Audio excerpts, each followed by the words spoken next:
jsem Virysek a vítám vás u mého videa. Tentokrát tady máme server Hardfire, takže ho budu hodnotit, jak na tom je. Jako klasika na serveru zaregistrovat a zadat heslo. Nemají tady autologin, není to na automatické přihlášení, musíte tam zadat heslo, abyste se mohli připojit. Po každý. To je nevýhoda, jako nějaký minihry. Survival. To je jako good. To je GG. Jo. Jako dobrý, no. Tady kdo koho baví survival, tak si může zahrát survival. To je dobrá věc. Třeba to je krásný tady tohle. Já počkej, skočím do vody. VIP, že si můžete koupit VIP. To je taky super. Počkej, napíšu lomeno pet. Asi nemáte mazlíčky, tady nejdu přidat. Je to nový server, takže co jako chcete, že jo? Dobrá, tak já se na lobby. To je krásný, že to tady krásně funguje ten příkaz. Co tady mám? Jo, toto je dobrý. To zkusíme, jo? Tady bude nějaké PHP, ne? Počkej, knockback, will leave game. Editor. To by šlo třeba.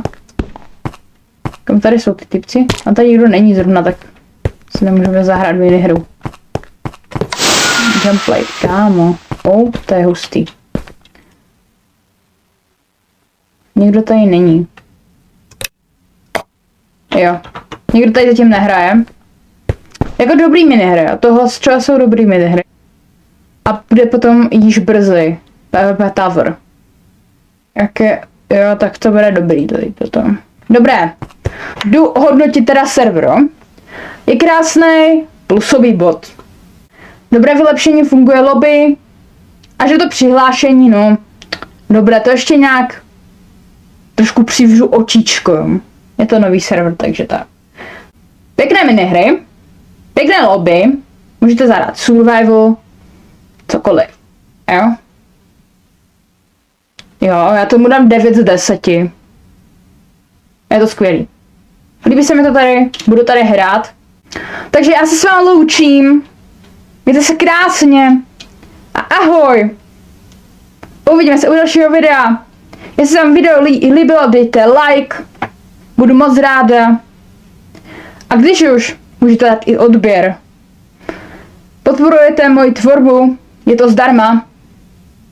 A vyplatí se to. Nepřijdete o žádné další nové video. Bye guys!